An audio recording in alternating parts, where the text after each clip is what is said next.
Hello, everyone. This is Austin Petersen. Welcome to the Freedom Report podcast. Today actually is Sunday, the 7th, and I'm debating whether I'm going to release this tonight or first thing tomorrow morning, which would be Monday the 8th. So if you're listening to this on Monday the 8th, just so you know, this was recorded on Sunday night at 7 p.m. And I wanted to talk to you all a little bit about the Fire and Fury, the new book that's been going around Washington, D.C. that has changed the political fortunes of so many people in such a short time. Specifically, I'd like to read to you from an article that was written by a good friend of mine, a gentleman by the name of Jeffrey Tucker, who writes at the American Institute for Economic Research. And his article is titled Top Things I Learned from Fire and Fury. And it's a wonderful article, and it really makes me want to read the book because I was really surprised by Tucker's analysis of the book. And the reason why is because it seems, at least from what Tucker is reporting to me here, that the book shows that the author is not just engaged in at least what we're seeing from the mainstream media, which is just a war of personalities, right? Is that the author of this book actually seems to understand the sort of ideological clashes that have been occurring inside the Trump White House, specifically the reason why so many people who were so critical of President Trump from beforehand may be saying nice things about him now, including myself, including the person who you're listening to right now. I'm the Republican Senate candidate in the state of Missouri who is running to unseat Claire McCaskill, the sitting Democrat. And of course, I'm competing in the Republican primary against the current Attorney General of Missouri, a gentleman by the name of Josh Hawley. And I'm going to talk to you a little bit as I read this. I'll go through this article. I'm going to talk to you a little bit about how it sort of affects the dynamics of what it is that I'm doing and what's going on. Because, unlike most politicians, rather than be the type of candidate who says as little as possible about the big important issues of the day in order to not alienate anyone, I'm going to be the anti-Josh Hawley in this race, and I'm going to talk about the issues that are important, that matter, and that may be controversial, even if it may potentially cost me some support, because I think in the long run, of course, political campaigns, not only should they be campaigns to win, but they should also be educational, a good opportunity to educate and inform the electorate. Why am I running, for example? Why am I running? Well, because of the issues that I care about. Not so much about the personality politics, but about the ideas. And what Jeffrey Tucker seems to have divined is that there is a real ideological struggle that's occurring, more than the sound bites that we're getting from CNN and MSNBC and many of these institutions that are, grabbing the biggest, most juicy, salacious, the most salacious quotes from this book. But Tucker dives into the issues that I really care about, which are these sort of meta struggles, right? The meta debates that are happening right now inside the Trump White House. And but unfortunately, of course, in order to get into this, we have to get into someone's head, right? And we're going to get into a little bit inside of Trump's head and see sort of how he operates, why he operates, how he operates, and sort of divine the sort of mental positioning of the people who are, in power, and now Bannon sort of out of power in a sense. But Jeffrey Tucker writes this. He says, the Trump administration is truly the impossible presidency. Donald was never supposed to win. He didn't believe he would win. When he did, he said he did something that absolutely no one could have predicted. He didn't become anything we have associated with being president ever. He refused to be anything but Trump. As a result, a century or two of protocols, rituals, pomps, decorum, and presidential serioso, the entire apparatus of governing as the head of the world's largest and most powerful state, are being dismantled. And think of it, it has barely begun. For this, he has earned his right to be a universal folk hero forever. He has shattered every illusion of power associated with the presidency, bringing near daily delight to multitudes around the world with his incessant, bitter bragging and petty tweets. The whole thing is stunning. It certainly has defied my most pessimistic predictions of what this presidency would do. I had expected far more darkness and far less comedy. Now, this is Jeffrey Tucker writing, so when you see this is Jeffrey Tucker's words. My above impressions are heavily reinforced by a tremendously delightful book that I just finished. finished, a book which might break all records for political bestsellers. I highly recommend Fire and Fury by Michael Wolff to get a sense of the man we are dealing with here.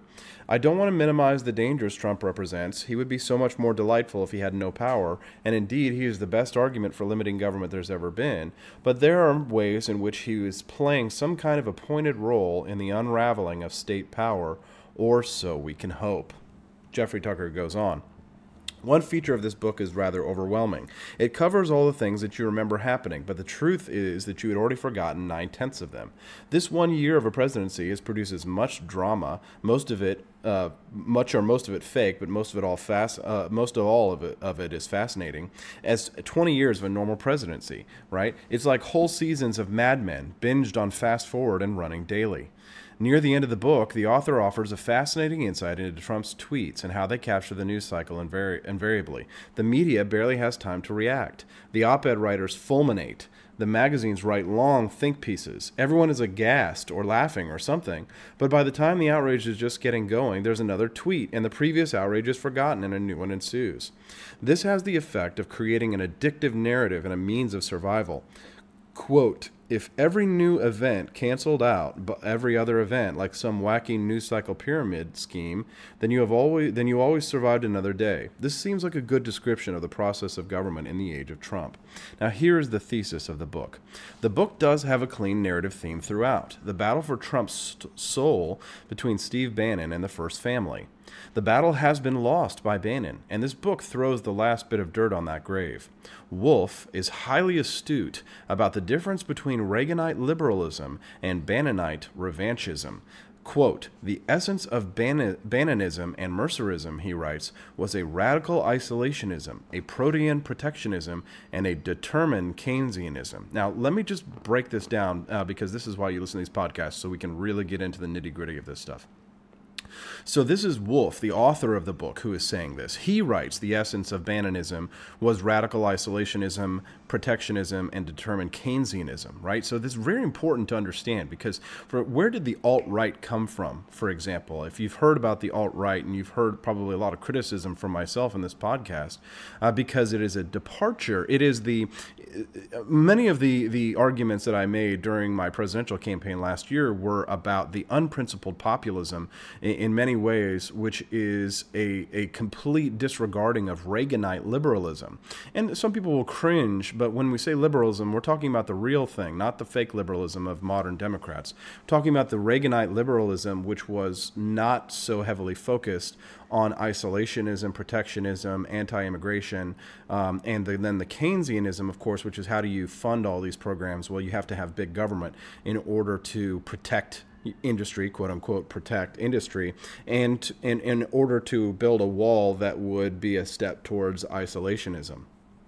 And so what's interesting to me and to Jeffrey Tucker here is that the author, and this is really makes me want to read the book, is that the author appears to have a deep understanding of the departure of the sort of progressive populism from the Reaganite liberalism, which is much more closely related to what I believe in. I come much more from the Ronald Reagan, Ron Paul, Barry Goldwater wing of the Republican Party, whereas the modern iterations of that are probably best embodied by people like Rand Paul and Ted Cruz and Mike Lee, the true constitutional conservatives, right? But they don't have a lot in common with the isolationism, the nationalism, protectionism, and Keynesianism. Keynesianism is the philosophy of the School of Economics of John Maynard Keynes, right? It's the bailout mentality. It's the stimulus mentality, right? It is the big government school of economics. It's market socialism, right? You have some aspects of a market economy, some aspects of a socialist economy. And many in the alt-right were the sort of the ground movement, the base of people who have been pushing these ideas in the last few years. And their movement actually started to recede more before Bannon was ousted, which was just recently ousted from Trump's favor. And what's so interesting is that administration, the Trump administration, has started to embrace more of the Reaganite liberalism and far less of the sort of Bannonite revanchism. Let me pull that up, because I want to make sure that I define this. When I say what revanchism is, I want to make sure you understand what this is. It's a policy of seeking to retaliate, especially to recover lost territory, right? So it's, you know, it's the idea of when Tucker is saying that Bannonite is revanchism, right? It's the idea of make America great again, in the sense that America was better in the 1950s, right? So we need to go back to this idea of going back to this sort of protecting our culture in a sense. And how do we do this? Well, we do this through big government. And true constitutional conservatives, true libertarians, true conservatives, you know, they understand that it's not the government's job to protect culture, quote unquote, right? Because culture is something that's determined by society. America is multicultural, whether you like it or not, right? California is just different from Missouri. California is different from Florida, right? And it's different from New York. Even though, you know, California and New York are both are mostly governed by different branches of democratic socialism in many regards, or democratic socialists who are governing them, those states. They're different forms, right? Whereas New York is much more of an imperial style of democratic socialism. The democratic socialism of California is much more the type of democratic socialism that is like the sort of paternalism, right? It's the you know, nanny state, the helicopter parents, right? That's why they had outbreaks of malaria outbreaks of not polio, but there's some other I guess what I'm trying to say is that the sort of backwards leftist thinking of Californians are the crunchy granola types, right? Much less, they're completely different from the sort of suit and tie, pinstripe suit and tie, Mercedes Marxists of New York City, where they're much more the sort of like, you know, petty tyrannical, like recycle or we'll charge you $150. Not that they don't do that in New York, but like, you know, it's much more that sort of hippie leftism, the more Bernie bro style of leftism, whereas New York is more the Hillary Clinton style of corporatism. And these are two completely different types of cultures, even though they're of the same movement. And then, of course, in Missouri, if you look at it from a conservative viewpoint, the cultural conservatism of Missouri is much different than the cultural conservatism of Florida or of Alabama. Perfect example. So Alabama really does, in many ways, embody it's much closer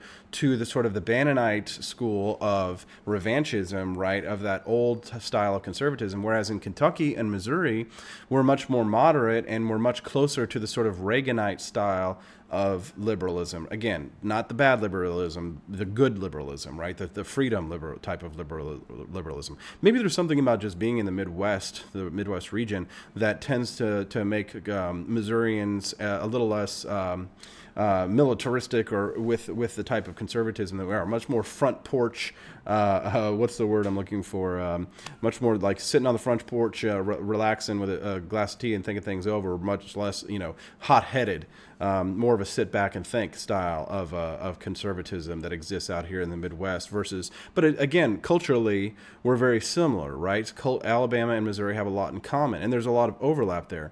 But the thing is that this whole segue that I'm taking is to explain to you and help you understand how culture can be the same, right? The United States, we're all part of the United States, but we're multicultural in the sense that we have bastions of liberalism, we have bastionisms of conservatism, and we have a multicultural society in many ways, right? We have multiple types of religion, and we have religious freedom, so of course that's going to grow up in here in the United States. And don't think that there isn't religious intolerance from the left, because there really is. It's what's interesting about the left is that they preach this message of tolerance, but then of course when you see the types of religions that they favor, that they clearly favor, right? They have their own favor. Like they hate Christianity, for example. Many of the people on the left, they scorn it and they look down on it, but they lift up Islam, for example. And then of course on the right, you have people who they're endeared to Christianity, but of course they won't look at Islam through an objective lens. I'm not saying all, because again,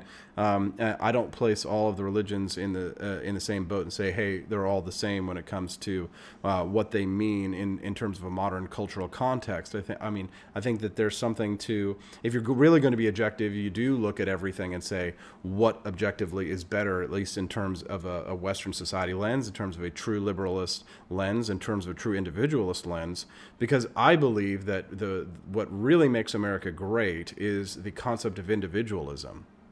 And in the larger sense, we can talk about microculture and macroculture, but on a macroculture scale, what really makes America great is our freedom. It is the individualism that is at the heart of the American experiment.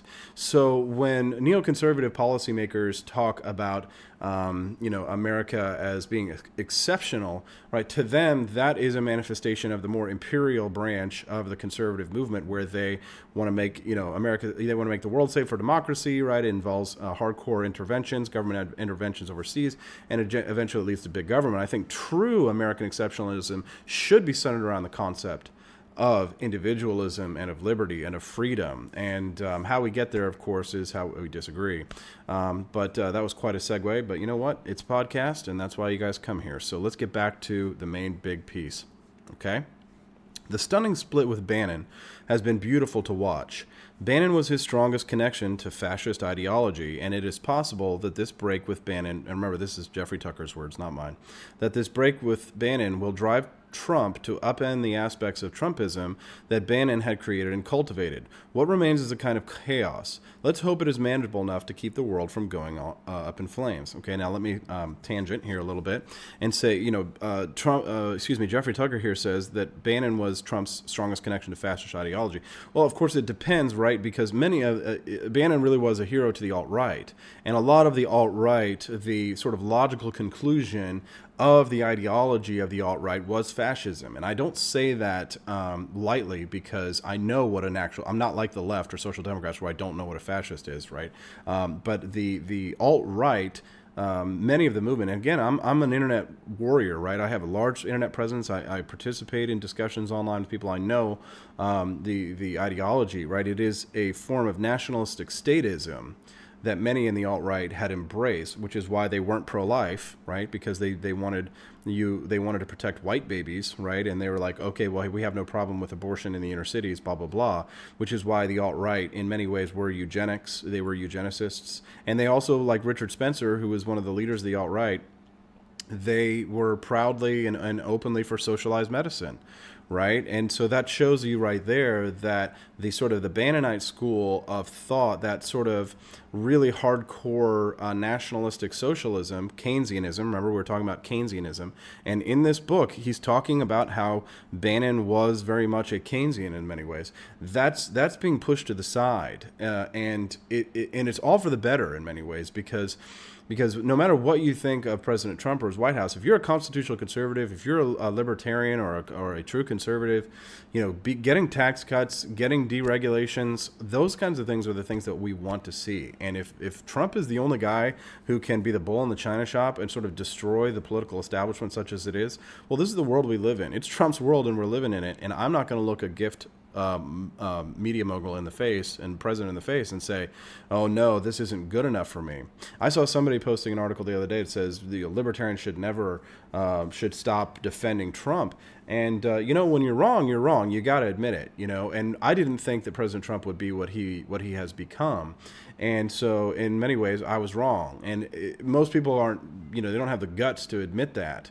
But here's the thing. He's not supporting me in this primary race. He's supporting Josh Hawley. So it's not like I have some, I have to protect the president here. I'm saying that I seriously think that a lot of what President Trump has done in his first year in office is incredible, and I'd like to see more of it. But of course, what is to come remains to be seen, because it's so chaotic, it's difficult to determine. But what we know from the pushing out of Bannon and of the demotion of some of those sort of dark populist ideas, the darker side of populism, and again, a reason why a lot of the Breitbart people and a lot of the sort of populists like me is because there are some libertarian instincts within the modern populist movement, but it's coupled in many ways with a sort of strong, anti-liberty nativist stench that is in a lot of ways in danger now. And I think it's a good thing, because I think what it leads to, which is ultimately what I want to talk about today, is how this could spur the true principled libertarian conservative alliance, which is something that, you know, Ben Shapiro and I have been talking about recently, and something I'd like to promote, something that I think needs to happen, especially because now it's 2018, it's election year. We have a lot of work to do, and again, you know, I'm going to give you a nice long podcast here, so let's get into the real nitty gritty. So let me get back to the point, and then I'll keep giving you guys my rants as we get to new good information here. So Jeffrey Tucker goes on to write, usually the new president is socialized to become, quote, presidential because he is suddenly and overwhelmingly surrounded by courtiers, pleasers, servants, policy experts, lifetime bureaucrats, tasks, meetings, briefings, and so on. Trump was different. For him, the lifestyle of the White House, which he considers to be something of a dump, was a downgrade from all that has come from before. This accounts for why the presidency hasn't changed him. In one of so many anecdotes that humanize Trump, it is revealed that the president prefers to eat McDonald's because he has long feared a poisoning plot. He figures that McDonald's would not expect him to show up, and so no one would know to prepare a special poison meal. This is not unreasonable as I think about it. Similarly, Trump will not permit the White House maids to move a single article of clothing in his bedroom, nor change his sheets without his specific request. Again, this reflects a not unreasonable paranoia he has. This is both a reason for and a product of the kind of life he has lived. Inside a bubble, always feeling under fire, feeling like an underappreciated great man, certain that he and he alone can save himself from the vicissitudes of a crazy world. All that said, he desperately wants to be liked. They're coming for me, guys. This is what I get for telling the truth in my podcast. No, this is actually just what I get for living right next to a ambulance and firehouse. So there you go. Where was I? Oh, yeah. Trump says he desperately wants to be liked, and it is this which accounts for his stunning level of political malleability. How malleable? There was a moment during the transition that he began to change his mind on immigration. He had met top tech executives during the transition, a scene set up for him by his son-in-law. He became very concerned, and this may be why there was a lot of tension between Bannon and Kushner. He became very concerned that these companies do not have all the H-1B visas they need for new employees. Trump pledged to help them, thereby causing his then Bannonite inner circle to guffaw that such a stance would be completely inconsistent with basically everything he said in his campaign. Trump didn't care.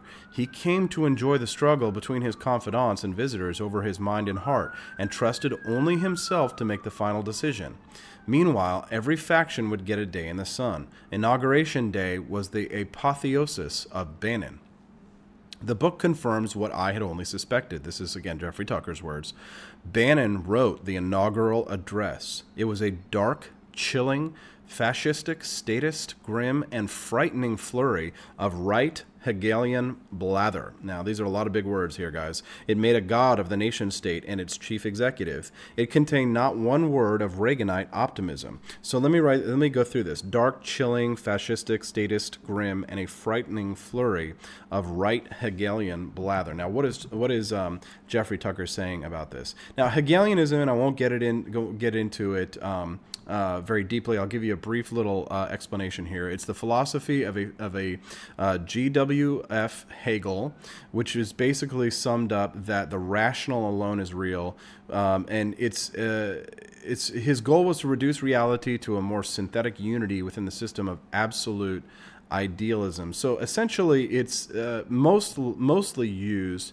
It's a way of shaping thinking, and it's mostly used by the left. It's a left-wing tactic, right? Is to have a Hegelian dialectic, which I would strongly, I'm teaching to the A students now. I know this, but if you're really interested in diving into the sort of concept of Hegel, you need to look up the Hegelian dialectic, which is generally a Marxist theory. But what was interesting was that what Jeffrey Tucker has noted here is that was part, again, when I went back to, let's go back to what I said, to the Keynesianism that Wolff finds in his book that comes from the Bannonite school of thinking, right? The sort of nationalist populist movement. is very much of that sort of Marxist school in many ways. There's a lot of overlap. Again, why did the alt-right go pro-choice instead of pro-life? Why did the alt-right supporters support socialized medicine? Again, you know, the sort of it's a nationalist socialism versus the type of democratic socialism that we have. It's the socialism of the right, the hardcore progressivism in a sense of the right. It made a god of the nation state and its chief executive, and it didn't. This is Trump's speech. It didn't contain Reaganite optimism, right? The truth is that Trump could not sustain this nonsense. In his heart, he is a salesman, a business, a promoter, and not a prophet of doom. It seems clear in retrospect, that Bannonistic ideology could not survive in the mind of a man addicted to television and the culture of mass media. One of the best features of the book is the verbatim quotes from his speeches, which somehow blend stream of consciousness with humor and nonsense. Still, they invite you to take away some theme of some sort.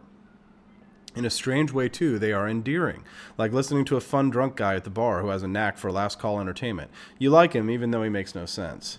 The big change in the first 100 days, from right-wing agitator to tax cutter and deregulator, was orchestrated by Jared Kushner. His idea was to organize a meeting with CEOs from around to talk about business and economics, which is a much more natural fit for Trump than Bannonite bluster.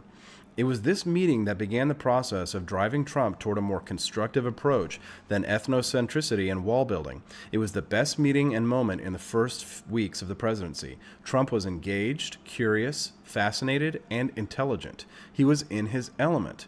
It was also the first time he felt fully comfortable in his role. This was a pivotal moment when the demands of enterprise began to displace the weirdness of the early campaign rhetoric, right?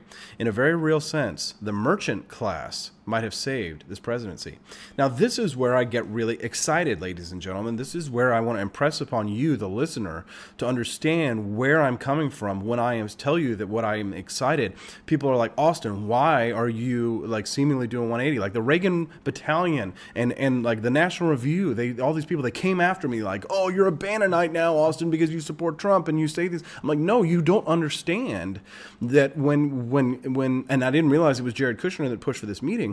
But you don't understand that Trump is he's going from right-wing agitator to tax cutter and deregulator. That is amazing. Like, I want to be wrong. I want the president to do more of this. I want him to be having more of these talks and talking intelligently about business. And you have to understand where I'm coming from. I am a man of deeply held convictions and of principles. Cutting taxes and deregulation are an enormous part of that.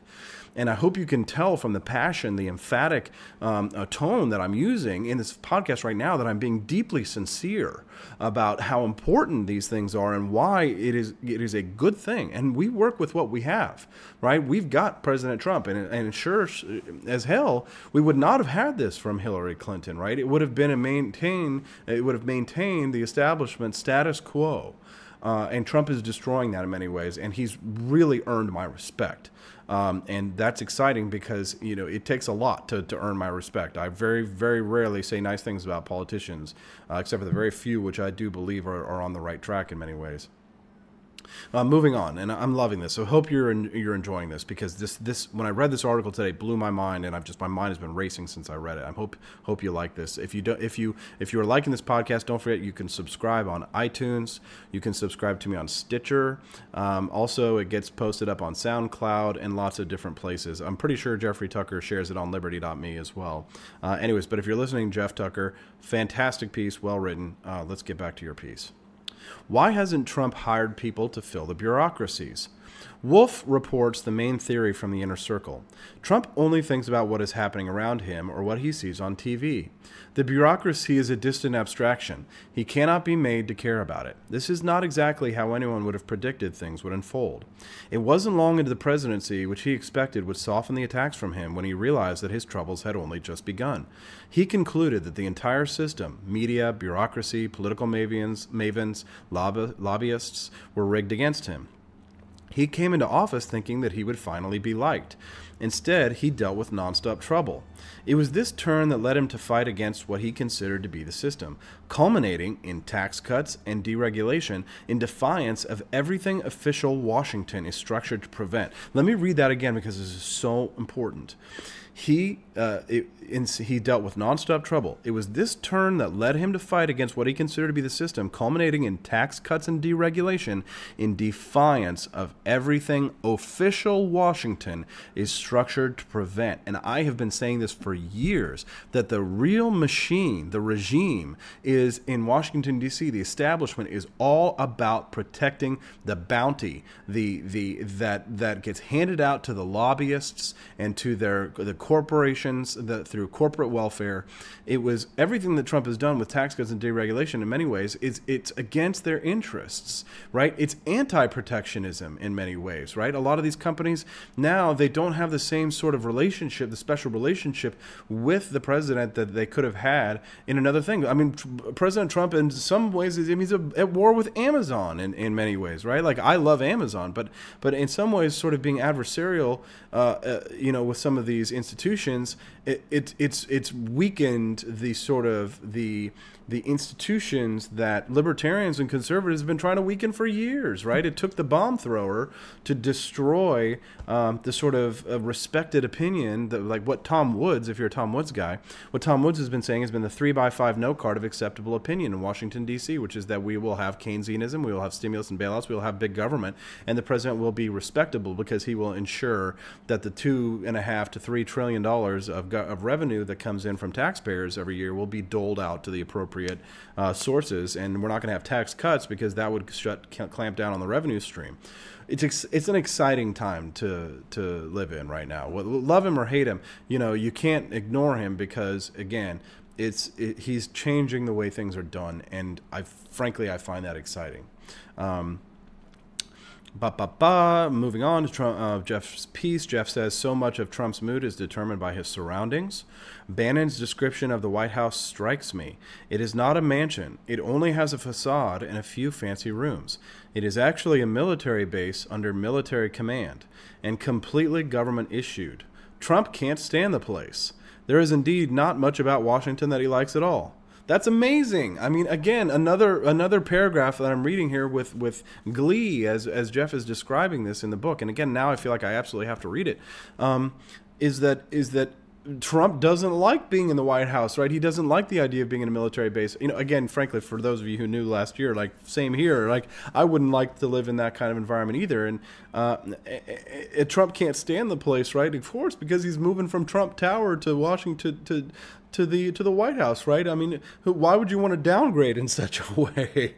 I mean, fascinating stuff, and honestly, the kind of real populist attitude in many ways that we want in a president, like somebody who doesn't want the job in many respects, right? The whole big narrative in the past week in the mainstream media is that he didn't even want to be president, and I'm like, good. As a matter of fact, I probably need to tweet something like that. Trump never thought Trump never wanted to be president. That's good. That's the sign that's what we like. That's that Washingtonian idea, right? And moving on back to Jeffrey's piece. Sorry, I get so excited. And what happened to the repeal of Obamacare? Wolf does a superb job explaining the health insurance problem that greeted the new administration. Trump loved the cheers he received in the campaign when he denounced Obamacare, but when it came to actually repealing it, Trump pulled back, favoring the core principles of Obamacare: universal coverage, no exclusion for pre-existing conditions, rather than a free market approach. The repeal and replace efforts never got through the underlying problem that the president wasn't really a believer. As I say, the central drama of the book concerns the battle between the brooding fascistic fanaticism of Steve Bannon, remember Jeffrey Tucker's words, and the prowess of the instinctual marketing genius Donald Trump. Bannon was deadly serious and came to believe his own winds of history rhetoric about the nation, state, and race. When Trump came to realize that Bannon is a Hegelian ideologue, not Trump's words, of course, and not at all practical, he drove him out. And thus the book does end with Bannon's own phantasmagorical illusions that Bannon will someday be president. Interesting. Trump, of course, has been fulminating against this book. Jeffrey Tucker thinks this is a mistake. The book is credible and beautifully written, again, Jeffrey says, and even if we can't know for certain how much reflects the opinion of his sources versus how much is real. Regardless, what you come away with from this account is more sympathy than you might have ever had for Trump as a dazzling, strange, quasi-genius, accidental colossus bestriding the culture of our times as no one else could possibly do. Will he continue to play a much welcome disruptive role, bringing chaos and disruption where there has been mostly regimented order in the post-war period? Now, I would love to continue on with this, but again, we got to talk about that, what Tucker is saying. Will he continue to play a much welcome disruptive role, bringing chaos and disruption where there has been mostly regimented order in the post-war period? See, right, of course, after World War II, just like they did in the UK, the United States economy became heavily socialized, right? We had the New Deal that was being implemented at the time, right? And after World War II was over, this happened in the UK, and then we can relate it to the United States in just a second. But Winston Churchill lost his election, even though he was a war hero at the time, because the citizens of the United Kingdom were like, we didn't go and fight in Europe so that we could come back and have to work for ourselves. We want nationalized medicine, and that's how you get the National Health Care Service, right? And that's how you get the socialization of Britain's economy began in earnest. And it had begun here in the United States too, but it began to really ramp up with the rise of the Great Society and Lyndon Johnson and the welfare programs and the big government that we have in the United States today. But in order to destroy that, in order to turn that around, in order to push against the tides of democratic socialism and nationalistic socialism, we have to return, we have to disrupt, we have to bring chaos, we have to have, instead of the sort of regimented order that has been foisted on us by the socialists, whether nationalist or progressive or nationalist or democratic, we have to destroy that order, that system of order that they have placed, the regimentation that they have. Now, a lot of people balk at that because they get nervous when they hear that someone is bringing discord and chaos, right? But what Trump is doing in many ways is bring that sort of discord that was required, that is necessary. As a matter of fact, I just a few hours ago posted a tweet because I was inspired by this article where I was talking about this is what I said. Respectable opinion in Washington for so long has been to maintain the status quo of regulations, taxes, and big government. Trump lifting up the rocks and shining a light on some of these swamp creatures has the predictable result of seeing them scurry and scream. Good. Now, that's my made-for-consumption sort of general view, but at the basis of this is the concept of the liberty economic policies, the libertarian economic policies, which I embody, the Austrian School of Economics, which is embodied by a philosopher by the name of Friedrich Hayek. Friedrich Hayek had a theory of order, of spontaneous order, right? If you like the idea of order, right, and a lot of conservatives sometimes are law and order, right, and this regimentation, we need to, like, things. I just saw today that there was I believe a senator or a Congress candidate in Texas who says we need regimentation, we need a military draft, right? That's that lust to control and for power, right? We must have an ordered society. But the true liberty idea is the concept of not a disordered society, but a society where order is achieved through mutual consent. That it's not like it was once famously said, it's not that there's no plans, it's that there are more planners. And that's the ultimate goal of people like myself, is to have a decentralized system where the states can decide, where we have federalism, where we have local governance and politics, where Washington, D.C. doesn't control everything, where we don't have all these bureaucracies like the Department of Education and the FDA and the USDA and all of these major institutions telling us what to do and how to live and what the size of our shoe leather should be. That's what we want. That is in totem the concept of spontaneous order, and that is an actual economic theory that was mostly brought about by the Austrian economists, by people like Karl Menger, people like Ludwig von Mises, people like Friedrich Hayek. Interestingly enough, if you're talking about history, it's believed, at least it was postulated by Murray Rothbard, that the first person to work out the ideas, it's actually an ancient thought, the ancient ideas, the first person to work out the idea of spontaneous order was perhaps a philosopher by the name of Zhuangzi. I can't pronounce it, obviously I don't speak Chinese. Zhuangzi, way back in 369 BC, and the philosopher rejected the authoritarianism of Confucianism, writing that, quote, there has been such a thing as letting mankind alone. There has never been such a thing as governing mankind with success. Right? So he articulated an early form of spontaneous order, asserting that, quote, good order results spontaneously when things are let alone, a concept later developed particularly by a philosopher named Proudhon in the 19th century. The thinkers of the Scottish Enlightenment, and this is a very, very fascinating time in history, I would encourage all conservatives and libertarians to learn more about the Scottish Enlightenment. The thinkers of the Scottish Enlightenment were the first to seriously develop and inquire into the idea of the market as a spontaneous order.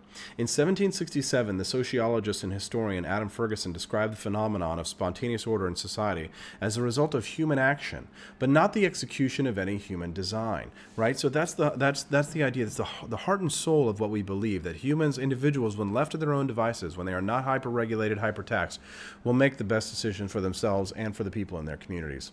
So now I've been teaching to the A students for a while. Let's get back to the sort of general idea of what this means for my personal race, right? So what's interesting is that in lines of philosophy, right, Josh Hawley, my Republican primary competitor, has very much fashioned himself as sort of a Teddy Roosevelt-style Republican, which is interesting because, of course, what was great about Teddy Roosevelt were not his policies, but him as the man, sort of as him as the war hero, his battles like the Battle of San Juan Hill, right, and him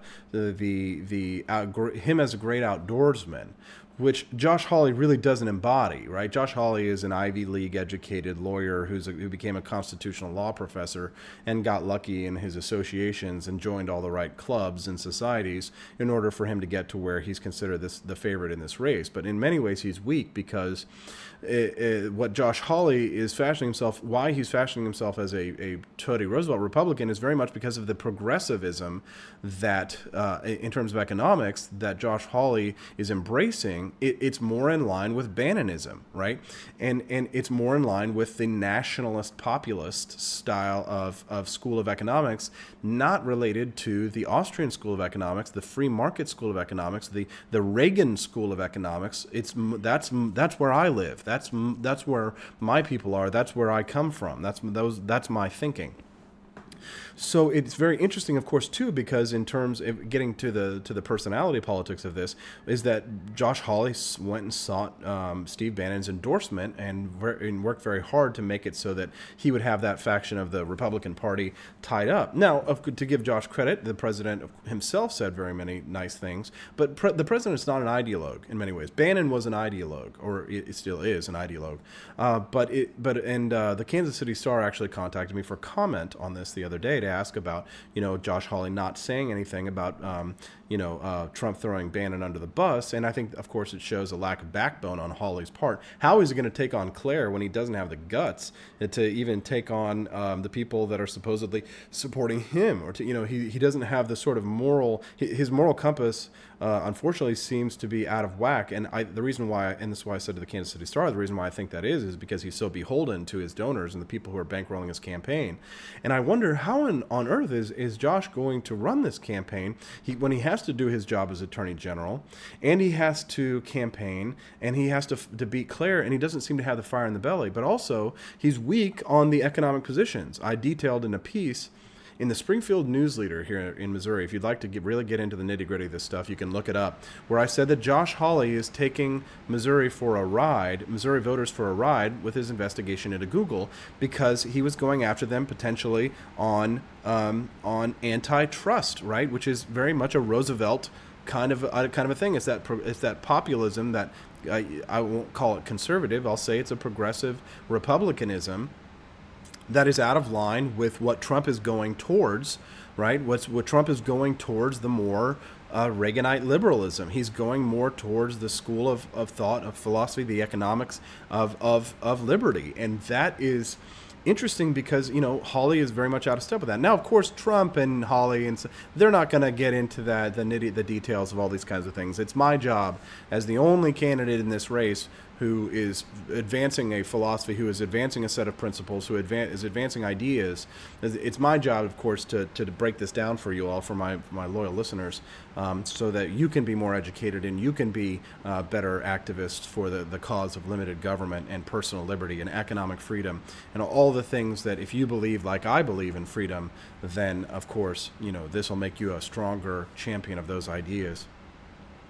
Of course, they won't be getting into that, right? I strongly believe that that of course this race will not hinge on those, this sort of meta discussions. This is why I'm doing this podcast again, so we can have this. But what I strongly believe is that you should be informed. You, the listener, you, the voter, you, the activist, or even the critic, should be informed as to what's at play here. Because the pushing out of Bannon means that the chance for what I believe could be a true libertarian conservative alliance in the 2018 elections is available now to us. Because now the nationalist populism is in retreat, right? The alt-right got creamed after Charlottesville.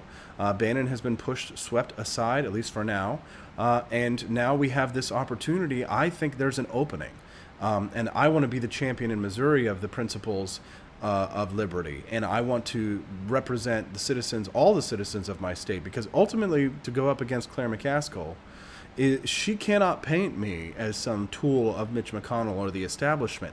She can't paint me as being bought or paid or sold. I'm not the politician she wants to run against. She doesn't want to run against me. That's for sure. Because I can hit her on those criminal justice issues where she's out of touch with her own base. And then, of course, I'll hit her on the issues where the Republicans will want to elect me for, because she voted against the tax bill. She's been she paints herself as a moderate, but she's been nothing but a party line Democrat. Hillary's best friend, Obama's best friend. Well, that's not a formula for winning the 2018 elections. And if I really wanted to get into the details with you all, what's interesting is that the real challenge is that you can't win a Republican primary without sort of being associated with Trump in many ways, right? But you can't win the general by going full alt-right, by going full sort of nationalist populism. You can't win a primary like that, right? We saw what happened with Roy Moore in Alabama. And in some ways, Ed Gillespie in Virginia tried to adopt Trumpism in some ways, right? The sort of the ethno-nationalism. He tried to adopt some of that rhetoric, but it didn't serve him well. Ed Gillespie couldn't become the next governor of Virginia because it's not pleasing to a general audience. I think I'm the perfect candidate for Missouri because, like I said to the Kansas City Star the other day, I'm not about personalities. I'm about policies. I stand where I've always stood. When Trump says he wants to cut spending, cut taxes, overturn Obamacare, get the federal government off our backs, pull out of the Paris Climate Accord, cut spending to the United Nations, maybe even do what Rand Paul says and take the money we send to Pakistan and use that for the infrastructure projects rather than increase spending. I am 100% on board. Where do I depart with the president? Well, when he says nice things about Josh Hawley, I'm sorry, I've got to go another way. And maybe that's where I should leave it, guys. Thank you so much for listening to the Freedom Report podcast. Don't forget to subscribe. You can find me on Facebook, Twitter, Instagram, all at the same name. It's AP for Liberty, AP, the number 4 Liberty, AP for Liberty. Go to Twitter, Facebook, Instagram, add me there, learn more about what I believe in, why I should be the next senator from Missouri, why I think I would be a good representative of all Missourians, even the ones who don't end up voting for me in the event I win the general election against Claire McCaskill. I will be a good representative to all Missourians because I think that I have a good, broad platform that is appealing to all Americans. The liberty message unites us. It doesn't divide us, like Ron Paul once said. Again, thanks so much for listening, and you all have a fantastic week.